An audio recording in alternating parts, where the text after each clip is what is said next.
book is so great. Oh, okay, we are live. Hi, everybody. Welcome to A Mighty Blaze. I'm Jenna Blum, one of the co-founders of The Blaze, and today I am here with the author of Antibot, Sierra Greer. Welcome to The Blaze, Sierra. Thank you for joining us for this special interview. Thank you. Thank you so much for having me. I'm really excited to be here. We are delighted that you are here. We're delighted that everybody is here. If you are a repeat offender, thank you for coming back to The Blaze and bringing your light to our ongoing lit party. If you are new here, please know that we are a team of 30 creative volunteers, 30-ish creative volunteers who started The Blaze during COVID to link authors and their readers when in-person book tours were canceled. And obviously we are well beyond COVID, and we're still bringing you your favorite authors and their new books in your living rooms. Nobody even has to put on pants.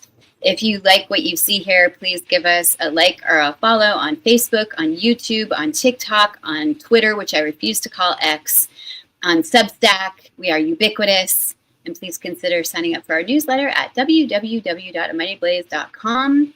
You'll never have literary FOMO ever again. No mo FOMO. Nobody likes that.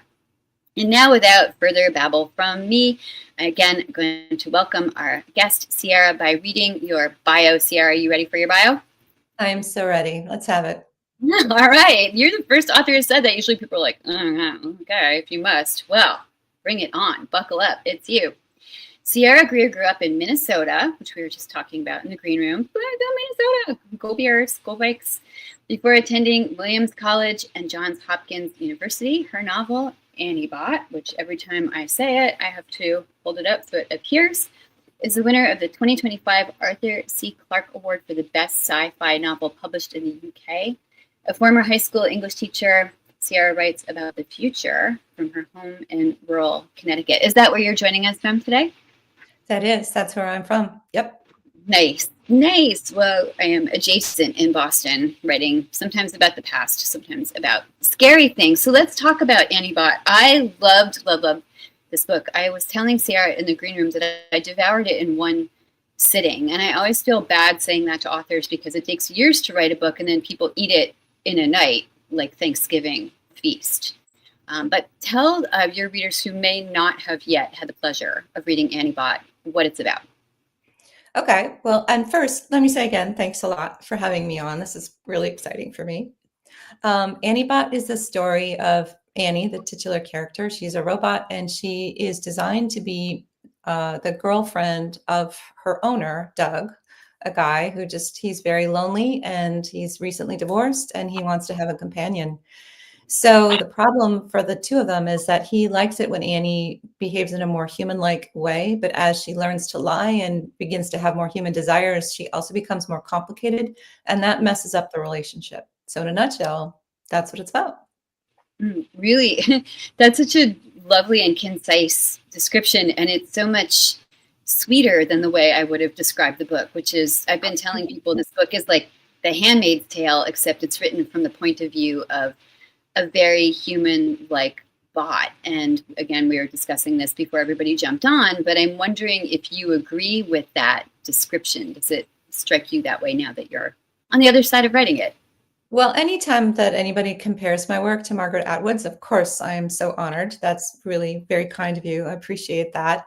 I think that Margaret, her works, all of her things are so profound and so deep.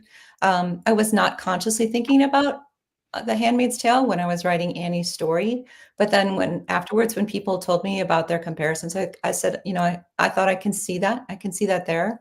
But Annie's perspective for me is pretty unique. I don't read too many books from the point of view of a robot who's gaining her sentience. So I feel like it kind of has its own direction. Mm-hmm. When Annie's story came to you, how did it come to you? What was the genesis of this novel? Well, I'm a very organic writer. I don't really start with an outline or anything. And Annie showed up to me because I first was writing a short story about a different robot maid. And she was a more typical robot maid, kind of in the generations of, I guess the film Ex Machina, or even more like the Jetsons. I didn't think of her as somebody you would ever confuse with an actual human. But at the end of that short story, the robot maid went in for a checkup, and while she was in line with another robot who turned out to be Annie, that character, Annie, had a moral conscience that was really pivotal to the end of the short story. And a friend of mine said, "Oh, you should turn that story into a novel." And I was like, "No, I can't. It's really done." But then I thought, "But what about this robot with a moral conscience? What could I do with her?" So I followed Annie home to her relationship with her boyfriend, who had, owned her and helped her develop. And I was like, well, what made her into who she is, and what's going to become of her? So then I just kept writing the book scene by scene to see what would happen. And I just was really anxious for Annie. I just cared really deeply about her. And I wanted things to turn out okay for her somehow. And I didn't know how I could make that happen, or if I could make that happen. And I won't give you spoilers, but that's what really drove it for me. It's like, oh, I cared so much about Annie. I just wanted her to be okay. So that's why I wrote the book. Really interesting, because I felt so anxious the entire time I was reading this book, in a good way, in that way of, you can't put the book down, you need to keep turning the pages because you care for the character so much, because the character is so real. It's my theory, my totally unproven and yet, excuse me, dearly held theory, that whatever the author is feeling, the readers will then feel. Do you think that that's true? Do you think that your emotional voltage in creating this character somehow communicates to your audience? I hope so. I know that I can't write something unless I'm feeling it with the characters. So certainly anything Annie is feeling in the novel, I had to experience too, or like mentally, virtually experience. I haven't been in a relationship like Annie's, but I mean, all the curiosity she felt, the shame she felt, the anxiety she felt, that desire to please someone, that constant feeling of, oh, how do I please him? How do I please him? Those are things that I've felt. And I think actually a lot of those feelings are pretty universal, because I've heard from a lot of readers that really identify with Annie, and they're sort of surprised. Like, I didn't think I would connect so much to a robot, but she really veers pretty quickly into what we think of as a human-like experience. It's sort of the book is actually kind of a mind game, because you really think you're reading about like a toaster woman, like she just seems like she should be pretend. But then it's like, well, where do you start to really care for her? And people really do at different places in the novel, but they almost always get sucked into caring about Annie. So I I think it should works. go, it definitely works. I should go back and mark the place where I started caring for her. I think it was pretty instantaneous, and I am really honored to talk to another writer who writes somewhat the way I write, where the plot is, when you said you'd experienced what she had experienced, I raised my eyebrows. For those of you who are listening on the podcast, I raised my eyebrows, because Annie is essentially created to be a girlfriend to Doug, but she's also kind of his sex slave. She's a, quote, cuddle bunny version of the female robot, and that means she's there to sexually satisfy him. And she also gets locked in a closet a lot of the time, and has to dock at a station. So I was like, Sierra, please tell me that you didn't have to go through all this. I'm picturing you like standing in the closet at a docking station, downloading the book. I'm really glad you clarified that, Jenna, because it's true. I have not been in a closet, and I have not been somebody's sexual slave. Okay, good to know. Fiction, people, fiction. Not to bring us down too much, though, I do want to say I'm really aware that there are a lot of women who have been in situations where they're not empowered in their relationships, and sexual abuse and emotional abuse are very real things. And I have a lot of empathy for women I know who have been in those difficult situations. So I offer them my respect, and I hope that the book, in as much as it reflects some of their experiences, is honest and fair to them. I hope that it doesn't cause any harm to anybody who may already be suffering from a difficult relationship. All of my jocularity aside, I think that is what helps readers plug into, pun intended, Annie as a human as opposed to a robot. Because although your circumstances as the author are different, the emotional core of the book is something that so many of us can relate to, that sort of anxiety about pleasing a partner, or the sort of shame if you displease a partner. Really, even though Annie is an AI creature, how I've been describing her, is that accurate? AI robot? AI. Okay, so she's AI in a robot body.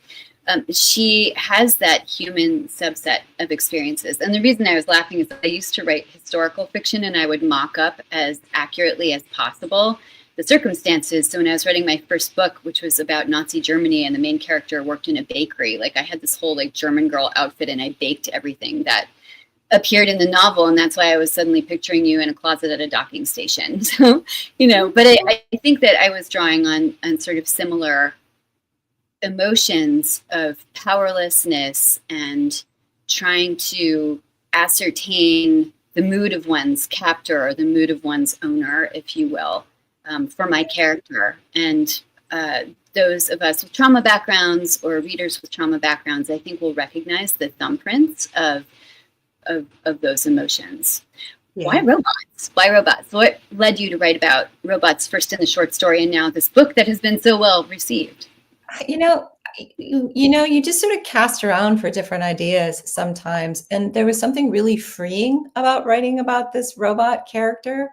I had been, I kind of keep track a little bit of what things are going on in the tech world. I'm not like immersed in that all the time, but I was really struck back in 2018 when I found out that Google Brain had taught itself to translate another language. It went through, it taught itself, I don't know, Spanish by going through Portuguese to get to Italian or something. It used 3 languages to get to a language it didn't know. And it did that of its own volition. It like figured out how to think.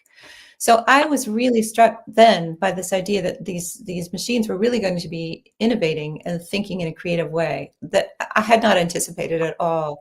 So I was really sort of playing around with that and wondering what that could be like.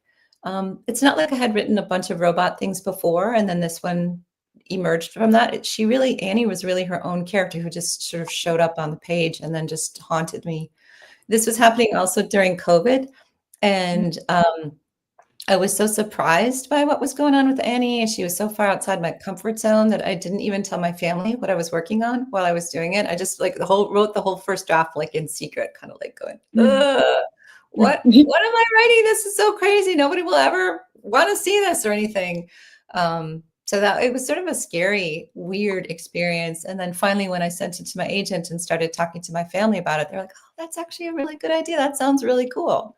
So people were very positive, but I think, and maybe you know this too as a writer, when you're really going deep inside yourself to write something that you care about intensely, you take a huge risk because you're so vulnerable with what you write, and you don't know how it will be received. But it also has huge rewards because you're exploring something that you couldn't get to inside yourself in any other way. And the writing does that for me. It brings me into this other part of my mind that I can't find otherwise. Is it like that for you too? Thank you for asking that. I'm just going to read this comment and then I'll answer your question. I loved this book. I've had so many conversations with others about this book. I loved watching Annie bloom into a quote unquote real woman. And then how do you handle readers who have a negative view of Annie? Usually we do the questions at the end, but I will ask you to answer this one. How do you handle readers who have a negative view of Annie? And then I'll go back to the sort of mining material question that you asked. Well, the fortunate thing is that most people who don't like my novel don't write to me. So I usually never see their comments. I do not go looking for them. In fact, I rarely read reviews at all. I just find it,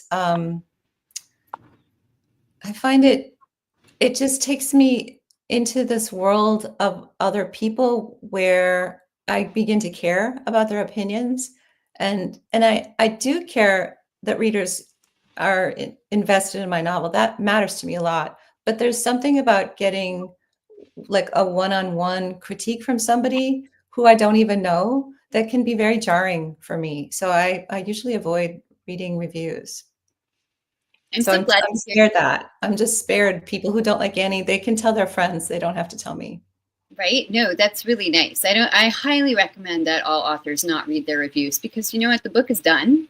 You did the best you could with it. You wrote it because you loved it. It's out in the world. It's not as though you can go back in your time machine and, change the thing that the reader didn't like. So, but I do highly encourage readers, if you did like a book, to write to the author, because it means everything. And I think that is what Sierra was saying before she kindly answered this question. When you get a book that requires of you to mine your own emotional vulnerability and really connects you with a character who almost seems to have hijacked you in some way. It's very disconcerting, and for me, it's very magical. Like when I have a character who comes in and takes over, and I think, where the hell did that person come from? Like that to me, like I have goosebumps right now thinking about it. Like that to me is the real magic of being a writer.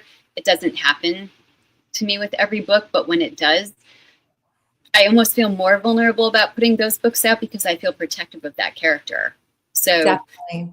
right? I mean, if you don't like me as the character, the meta me, that's fine because I'm, I'm kind of used to that. People like you or don't like you. But if you have a character who parachuted into your head out of nowhere and you're serving her up on a platter, then you just pray, that your readers can connect. Yeah. And I think it's worth pointing out too that who shows up in a first draft, the character that shows up in the first draft and the world and the plot, that's not what ends up in the final draft. I mean, there are going to be 12 drafts probably before the book actually makes it to actual readers. So I try to be really careful. I just don't want to be disingenuous and think and imply that when I wrote this, oh, I just wrote it and it just all came out. That's not what happened. The first draft, I just followed through the story, but then I revised it a lot. I got some great advice too. I had a really great editor at Mariner Books who had some wonderful suggestions for me. I had written the book hoping the pace would be very quick.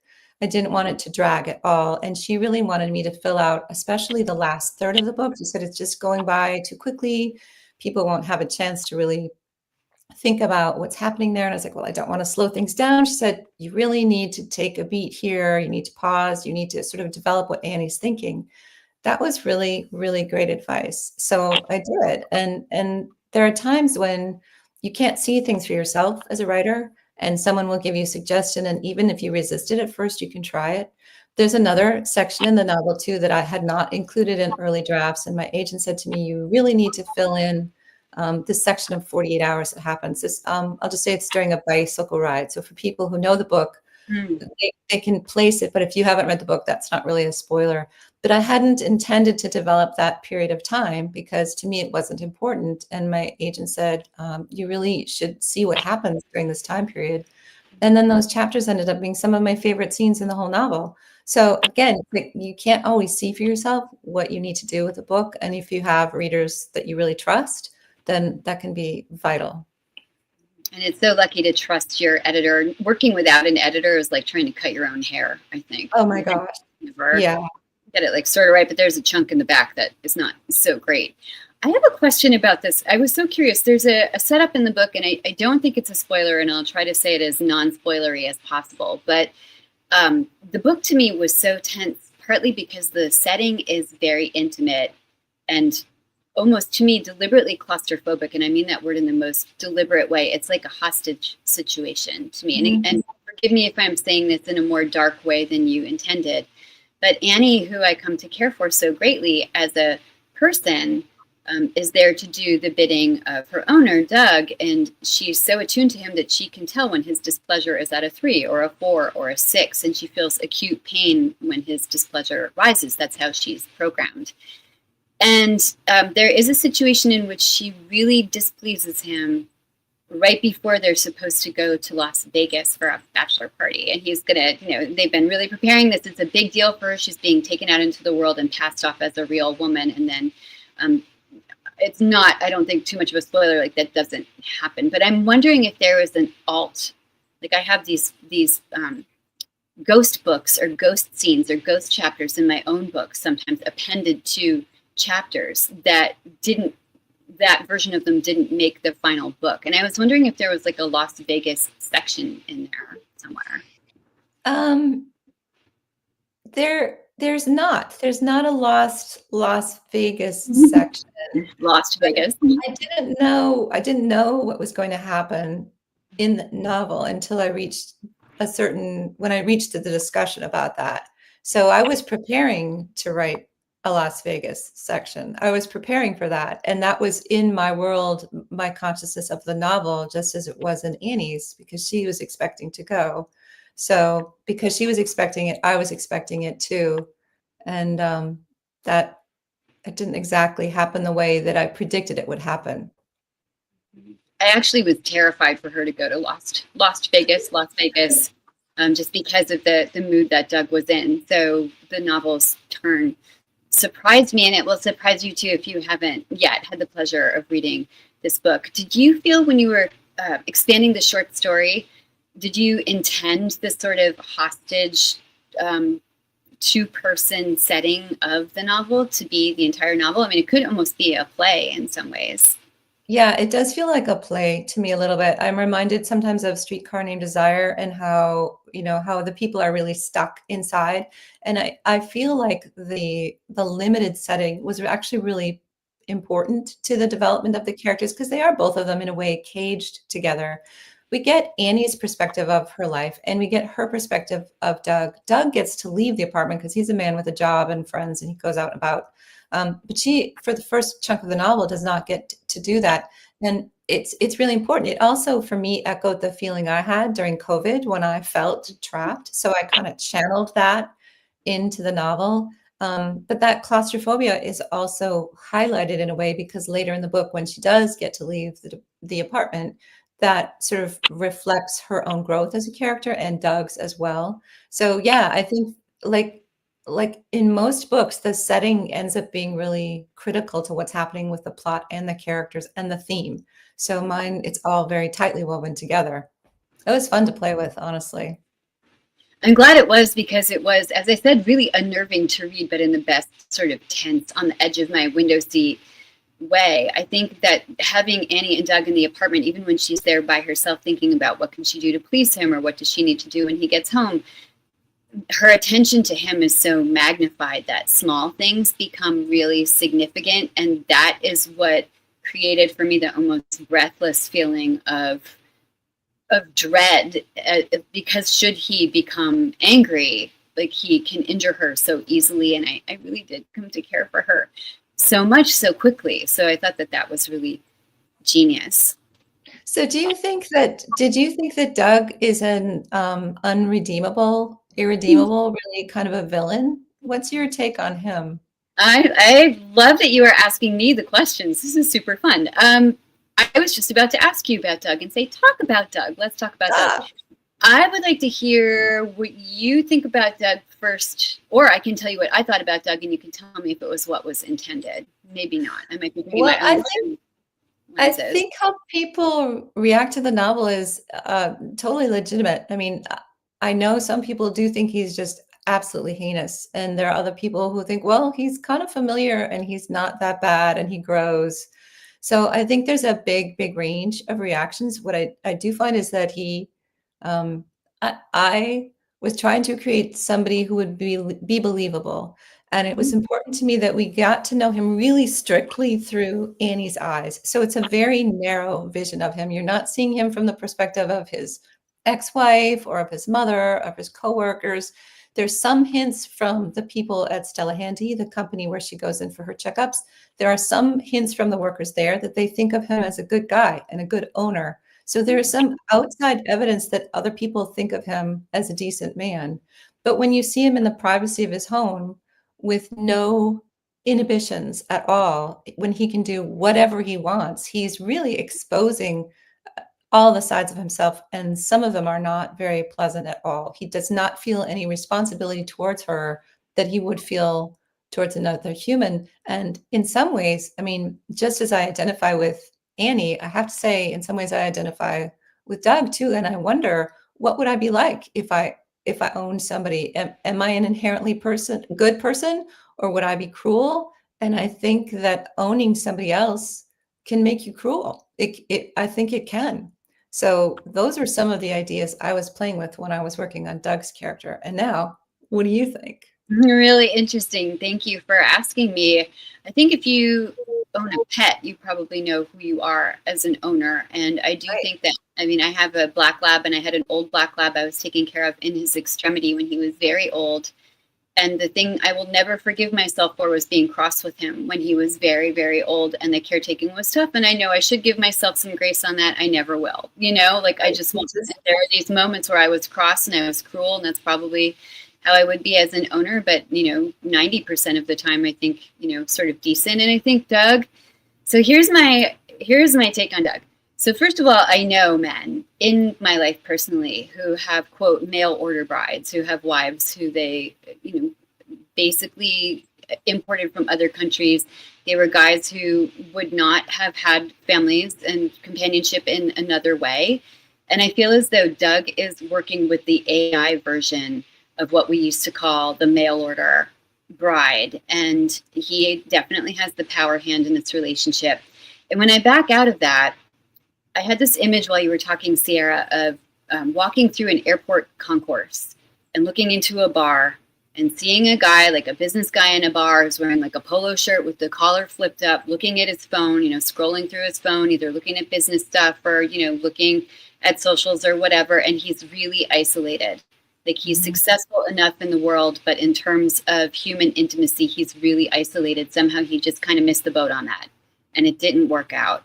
And so he has enough money to invest in this creature. And he gets the creature, and it's kind of a new frontier, and there are different reactions to people. And I believe the people who think Doug is a good guy are all operating within the universe of men who order these creatures. So I don't necessarily have a lot of faith in their opinion of him. I don't think he's irredeemably flawed. I don't think I would like him.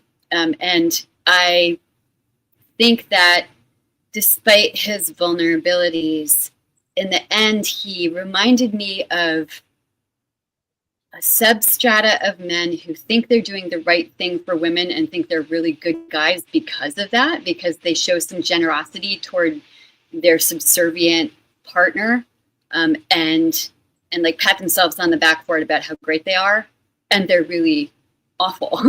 Like their behavior is awful toward those people and they don't understand it. So I was wondering, one of my questions is, Annie's behavior as it evolves through the novel, like the volume turned up until toward the end felt like a sort of a primal scream of frustration about like Doug giving her more freedom and thinking he was a wonderful guy for giving her more freedom, and at the same time treating her really badly and patting himself on the back for it. So I'm wondering if that was your intent or if that was how it felt to you. I was so curious.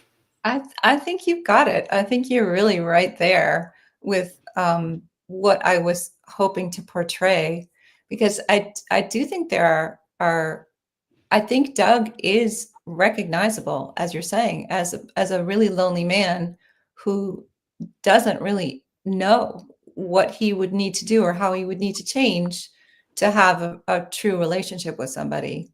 And I think he's not, I mean, he's a fictional character, but he's not unique. When you think about the AI companions that are available now, there are now, it's over 20 million monthly active users that use the most popular AI companion model that's out there.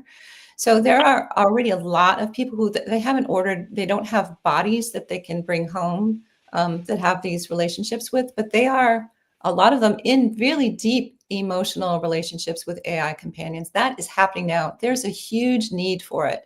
And the companies that create these characters are really feeding off of and profiting off of our loneliness.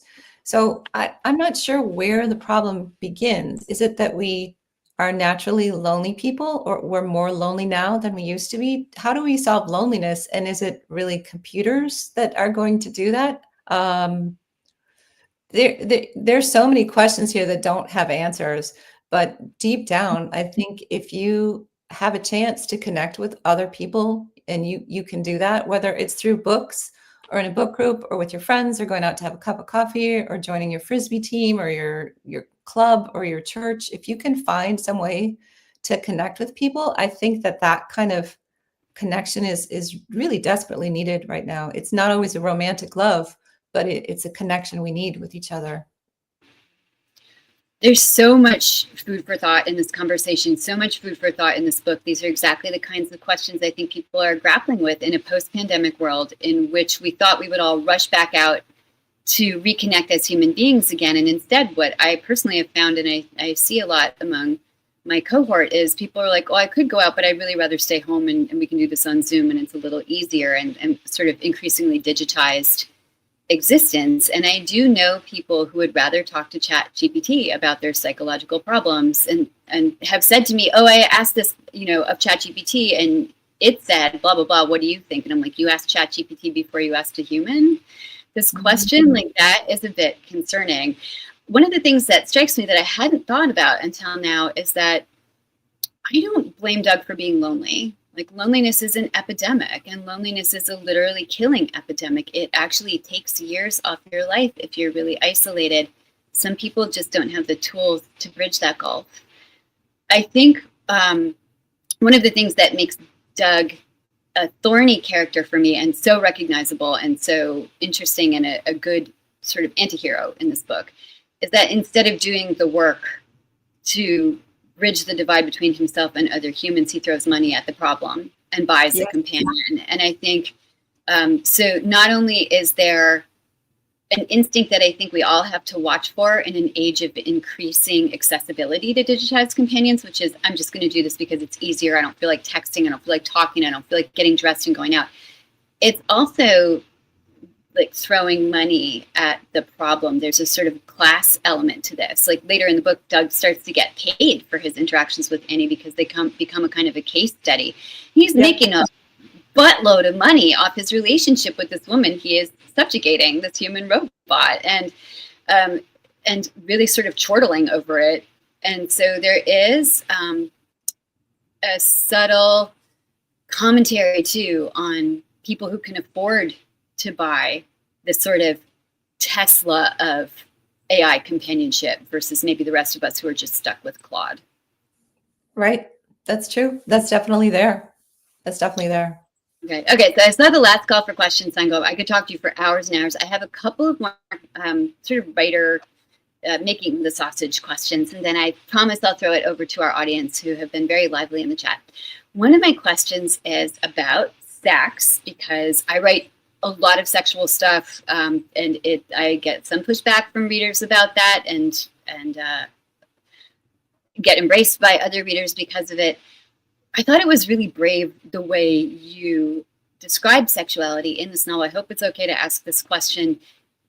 It's because Annie is a cuddle buddy, Stella, a cuddle buddy AI, and designed specifically for this need for Doug. Obviously, there has to be this kind of interaction, and I think that's one of the reasons it reminded me so much of The Handmaid's Tale. Can you talk about your process about writing about these interactions? Was it difficult to do? It was a tricky part of the novel, but it was absolutely necessary. And the sex in the novel is actually often used as a kind of a power dynamic. And we know that he buys her for the sex, and he likes to have sex a lot. But she also knows that she's really attractive to him. So she kind of plays up ways where she knows she can, get him in bed, or do stuff with him physically. And she enjoys that to the degree that she can, because she knows she's really good at sex. She just knows she is. And then also there are times when she sort of invites retaliation in a sexual way that's really, really difficult. But she knows, again, that she can kind of use her body in a way to humiliate him in a way. And so I knew that I could use the sex as another tool, a nonverbal tool, to show their relationship. And so when they withdraw from each other and have less sex, that makes total sense. That they would do that because they don't have the intimacy to draw them together. And there are other times when they're having lots of sex because they are really playful and comfortable with each other. And there are times when there's a moment actually when she refuses to have sex with him. And that's a complete surprise to both of them because they did not know that was even possible. So that, again, puts a twist on the relationship. And it shows that it's changing, because on page 1, she never could have said no to him. But by page whatever that is, she has changed and he has changed so much. So I really could use the sex as another calibration of the relationship with each other, and a demonstration of how they were changing. So I felt like I was really using it as a tool. Yeah, it's really Annie's only tool initially, and as the author, it's definitely a tool to demonstrate her character arc, and it's spicy. I mean, it keeps us reading. Do you get pushback from readers about this? I just had a reader email like a few weeks ago that made me write a Substack because she was so angry about the sexuality in my books, and I was like, this is part of the human experience, or the human bot experience. You can go read something else if you don't like it. But I'm wondering if you had any readers sort of push back at you about it. No, I haven't. Again, people usually only write to me if they have something to say about how the book really touched them.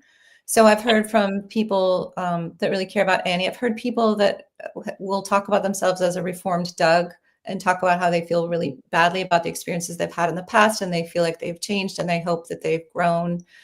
So those letters are always surprising to me. But nobody has written to me to say that they're put off by the sex in the novel. I think they would probably, I think the book is probably self-selected, like right on the top, like one of the quotes on the cover is, "Oh, it's a sex bot," you know? So I think people who are uncomfortable reading about explicit sex would probably not be drawn to my novel in the first place. I'll take all those hits for you. That's fine. Like I've gotten them over the years, and that is okay. What is the most meaningful / surprising letter you've gotten? I'm really fascinated by the idea of the reformed Doug's writing to you with the mea culpa. Is there another kind of email that you got or a letter that you got where you were just like, wow, this makes the whole thing worthwhile? Well, that one, there've been several from people who consider themselves reformed Dougs. The first time I got one of those, I was really moved, certainly. And I've been really moved by people who have who have been sex trafficked, people who have been prostitutes. Those stories are really troubling and moving to me, and I feel really honored that someone trusts me enough to reach out to tell me about their experience because of how this novel resonates with them. So letters like that are really extraordinary. And then just women who found themselves in really difficult situations. There was one from somebody who said she didn't even realize she was in an abusive relationship until she read Annie Bot, and then it kind of like turned some lights on. And then I'm always worried for people when they're in an active abusive situation, and I'm just so worried for them, you know. I try to direct people towards hotlines, but even a lot of people are not ready to move on from a difficult relationship. It sometimes takes women 5 or 6 times to successfully get away from an abuser, and it's not something you can judge from the outside. Each person is really in it, and men are obviously in abusive relationships as well too. But it's a very personal thing, and you know, we just have this example of this robot in this novel to sort of judge and explore with. It's actually easier because she's a robot. If I had written this about a woman in an abusive relationship, I don't think the book would have had the impact that it has. I think we would have felt like, oh, that's too uncomfortable, or oh, I've seen that before. But in fact, because it's Annie and she's a robot, we can go, oh, well, wait a minute, I kind of recognize this. So. That is so fascinating. I think I've long been fascinated by the dynamic of abusive relationships. And I know that one of the reactions is, well, why doesn't she just get out of it? Or why doesn't he just get out of it? Like, what is wrong with this person? And by going in with a character who's a robot who doesn't have the wherewithal to do that, I think it actually mimics better the emotional situation of people who are in abusive relationships. I feel as an author, sometimes you write something that is very high voltage emotionally, and it is the greatest honor and privilege to be the recipient of these confessions from your readers, which are really like hands reaching out across the void that you can grasp. It's also, as writers and not therapists, sort of difficult sometimes. You do get very attached to, you know, anybody who is showing you that great trust. Do you find it tough to be a lightning rod for this conversation? I just try to be respectful. That's all I can do. As you said, I'm not a therapist or a counselor. I just have my own life experience to go on, and then my work as a writer in trying to portray this character with a degree of honesty and respect. So I just do the best I can, as I'm sure you do as well. You just do the best you can. I always wonder what happens to the people, but then we're always there. You can always write to the writer again and let us know how you are. And it's such an honor that people do when your book has touched them that deeply that they are writing to you to talk about their own lives. Like, that's what we do this for, I think. I have one last question. Sorry, folks, I do. But I wanted to ask about the sort of sci-fi aspect of the novel, because I have such great respect for this world building, which is convincing and grounding. Like, we know that Annie is a bot. We know that she has a docking station. We know that you can open her back and make adjustments, which also to me is totally terrifying. It's like giving somebody a lobotomy without their consent. But it's done with such a light touch that it wasn't distracting to me at all. It just seemed very plausible. How did you apportion that recipe so that it seemed realistic and yet not heavy-handed? Yeah, I'm glad that you didn't find it heavy-handed. I really hoped that it would just sort of be part of the background and part of the world building without it being really overly conspicuous. Again, I was writing it from Annie's perspective, and she would not have slowed down to go into details about things. There are some passages in the novel that are actually quotes from magazines or like online magazines at the time. So I was able to sort of give some technical information about how Stella Andy works and how there are male robots like this too. I was able to sort of upload some information into the novel that way, which was sort of a device. And she also has two telephone friends with other AI companions. One is a supposed cousin and one is a supposed best friend of her. And that was a way to inject a little bit of humor and also just sort of imply that there is a larger world of these AI creatures out there. But I really was focused on the relationship between Annie and Doug. And I didn't need a lot of technology or a lot of development in order for that to ring true. I didn't need to do a lot of research into AI at the time, which is great because again, this was 2020 and people were not even using the term AI routinely at all. ChatGPT didn't come out for several more years at that point. So if I had tried to base the novel in reality at the time, I would have missed the mark. It would have been completely outdated by the time the book came out 4 years later. But because I was just imagining and just sort of making things up and trying to make it fit into the story, I feel like I landed in some place. And then I just happened to be lucky that it came out at the time when everyone was suddenly aware of ChatGPT and AI. That, I mean, you never get that kind of fortuitous timing. That was complete and utter luck. So I'm grateful that that happened. Well, it's such a quintessential human tale. It's coming out at a time when we're questioning what does it mean to be human with the advent of AI and not putting that toothpaste back in the tube. So where does it fit? Okay, we have a ton of audience questions, I know. Thanks, you guys, for paying me out some rope. What is your feeling about if audiences want to keep reading stories about dystopian tech? On the one hand, it's all we're thinking about. On the other hand, it's all we're thinking about. Yeah, it's true. There's so many great novels, and of course, when I'm trying to think of them off the top of my head, I'm going to run dry. I'm really sorry about that. Some of the other novels from the Arthur C. Clarke Award that were nominated this last year are really good ones. You can check out Adrian Tchaikovsky. He writes really great stuff that has to do with tech worlds and robots and how we're dealing with sort of with politics and society and democracy with our robots and our technology. So Adrian Tchaikovsky is a name who definitely pops right out.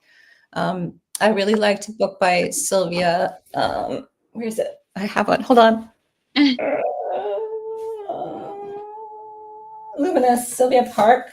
I really liked Luminous by Sylvia Park, which has all these creatures that they're on sort of a spectrum from human all the way to robot, with people in between that have mechanical arms and mechanical brains, and they're veterans of wars and stuff. So, I mean, there are a lot of people. I think you just have to pace yourself when you're feeling overwhelmed by books about technology or about technology yourself. It's okay to just go read something that's more human.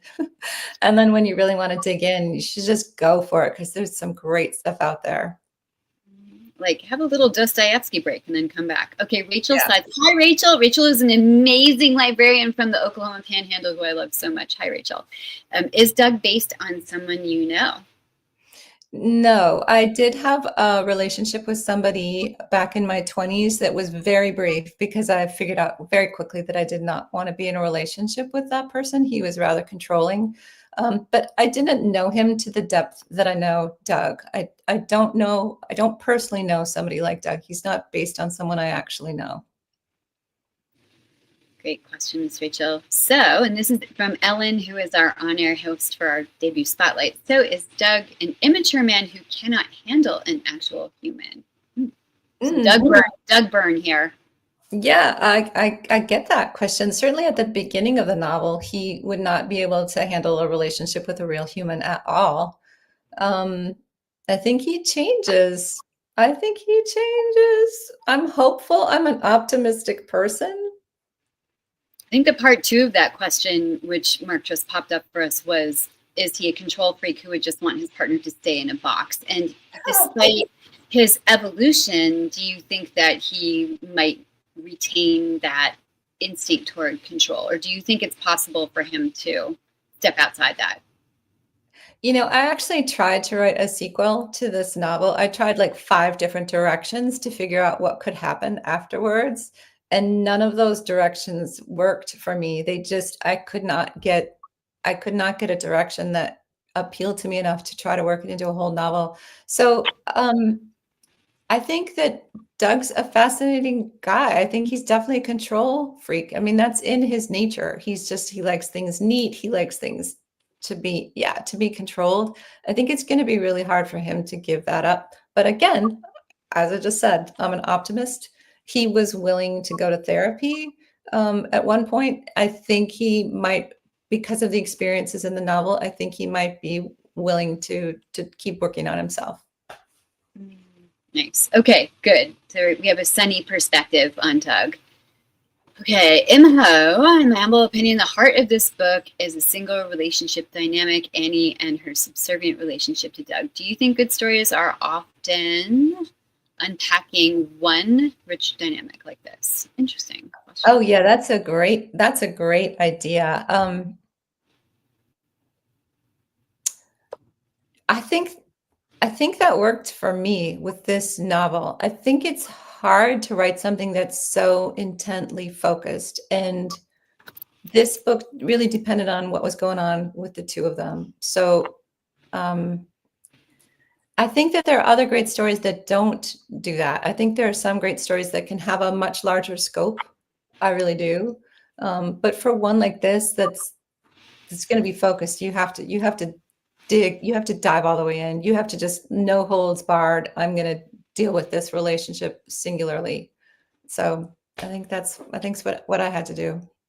You really plumbed the depths of this relationship to all of our satisfactions. From Robin, my question is for both of you. If there's time, this is our last question. What is your favorite quote treasure and quote on the bookshelf behind you? What a Oh great question, Robin. Thank you. I love that. wow. Hmm. My gosh, what's here? So what is behind? What is actually behind me? So many things. So many things. Yeah. I'm gonna go get it. While you're looking, I'm gonna go get something from the early days of kids, because I'll go first, and I would love you to cap this off. Okay, I've got one. Okay. I really liked Bel Canto by Anne Patchett. I read this way back when it first came out, and then I read it again like a summer ago. And I just find the writing in this to be completely luminous, and the relationships are amazing. It's about this I can't. It's about this opera singer, and it's about this hostage situation with this young soldier who turns out to have an incredible voice, and it's about the translator who can talk to everybody in the hostage situation, and it's just really, really good. So I guess that's one of my treasures from there.